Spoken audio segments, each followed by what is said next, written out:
جب تک جیوں میں آقا کوئی غم نہ پاس آئے، کوئی غم نہ پاس آئے۔ السلام علیکم پیارے اسلامی بھائیو، مولانا فاروق خان رجوی صاحب نے اعلیٰ حضرت امام احمد رضا خان بریلوی صاحب کی اس تقریر میں وہ سچائی بیان کی ہے جسے سن کر آپ بھی حیران رہ جاؤ گے۔ دوستو، ویڈیو کو شیئر ضرور کیا کرو اور چینل کو بھی سبسکرائب کر لیا کرو۔ وادی رضا کی کوئی ہمالہ رضا کا ہے، وادی رضا کی کوئی ہمالہ رضا کا ہے، جس سمت دیکھیے وہ علاقہ رضا کا ہے۔ اور پچھلوں نے تو لکھا بہت علم دین پر، پچھلوں نے تو لکھا بہت علم دین پر، جو کچھ ہے اس صدی میں وہ تنہا رضا کا ہے۔ معزز سامعین اکرام، ہم اور آپ آج جگہ جو جمع ہوئے ہیں، اس کا مقصد امام عشق و محبت، عظیم البرکت، بالا منزلت الشاہ امام احمد رضا خان فاضل بریلوی رضی اللہ تعالیٰ عنہ کے ذکر خیر مقصود ہے۔ ان کے کچھ تجدیدی کارنامے، ان کے کچھ علم و فنون پر گفتگو۔ آج ہم اپنے امام کی فضائل بھی سننے کے لیے جمع ہوئے ہیں اور ان کے علوم جدیدہ پر کیا مہارت تھی۔ علوم دینیہ پر تو وہ مہارت تامہ رکھتے ہی تھے، مگر ساتھ ہی علوم جدیدہ ماڈرن سائنس پر ان کی کیا مہارت تھی۔ آج کی اس بزم میں ہم اس چیز کا جائزہ لینے کے لیے جمع ہوئے ہیں، اور جیسا کہ جلسے کا اعلان ہو چکا ہے اور اعلانات کے ذریعے آپ سماعت فرما چکے کہ آج کا عنوان خطابت جو مجھے دیا گیا ہے وہ ہے امام احمد رضا ماہر علوم جدیدہ۔ ماڈرن علوم جو ہوتے ہیں، ماڈرن سائنس جو ہے، اس پر اعلیٰ حضرت نے کیا کچھ لکھا اور کیا کہا، میں آپ کے سامنے بیان کروں۔ اس سے پہلے میں 3 حدیثیں آپ کے روبرو آپ کو سنانا چاہتا ہوں، جس میں آپ دیکھیں گے کہ عالم دین کی فضیلت اور عالم دین کا مقام اللہ اور رسول کے نزدیک کتنا بلند و بالا ہے۔ چنانچہ آئیے سب سے پہلے میں عالم دین کی فضیلت کے تعلق سے مشکوٰۃ شریف کی ایک حدیث سناؤں۔ یہ مشکوٰۃ شریف کی حدیث ہے۔ چنانچہ مشکوٰۃ شریف کی بڑی مشہور حدیث ہے، جس کو امام ترمذی نے سنن ترمذی میں اور ابن ماجہ نے سنن ابن ماجہ میں، امام ابن ماجہ نے بھی اس کو نقل کیا ہے، اور بھی متعدد محدثین نے نقل کیا۔ چنانچہ صاحب مشکوٰۃ ترمذی اور ابن ماجہ کی حوالے سے حدیث پاک کو نقل کرتے ہیں۔ یہ مشکوٰۃ شریف کی جلد اول اور اس کا باب ہے، علم کے بیان میں یہ باب ہے، کتاب العلم کی حدیث ہے۔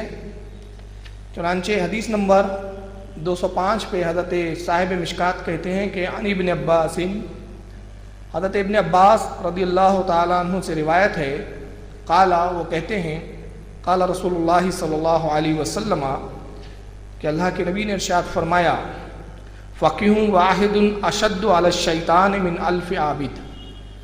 اللہ کے نبی نے فرمایا کہ اے لوگو، میری امت کا جو ایک عالم ہوتا ہے، ایک فقیہ ہوتا ہے، اس کی فضیلت ایسی ہے کہ وہ عابد کے مقابلے میں شیطان پر 1000 درجے 1000 عابدوں سے زیادہ بھاری ہوتا ہے۔ یعنی شیطان جتنا 1000 عابدوں سے نہیں ڈرتا، اس کے مقابلے میں وہ ایک عالم سے اتنا زیادہ ڈرتا ہے۔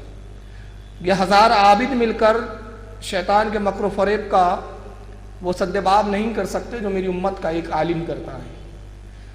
دوسرے لفظوں میں اللہ کے نبی صلی اللہ علیہ وسلم ارشاد فرما رہے ہیں کہ میری امت کے 1000 عابد ایک طرف ہوں کہ جو دن رات عبادت کرتے ہو، اور دوسری طرف میری امت کا ایک عالم دین ہو، تو میری امت کے عالم کو ایسی فضیلت حاصل ہے جو 1000 عابدوں پر بھاری ہوتی ہے۔ تو یہ عالم کی فضیلت کی ایک حدیث۔ اس کے علاوہ یہ بخاری شریف کی حدیث ہے، اور امام بخاری نے اس کو جلد اول میں کتاب العلم میں اس حدیث کو بیان کیا ہے۔ چنانچہ امام بخاری رضی اللہ تعالیٰ عنہ اس کو اپنے باب کتاب العلم کے تحت حدیث لاتے ہیں، اور اس کا باب نمبر 55 ہے اور حدیث نمبر 71 ہے۔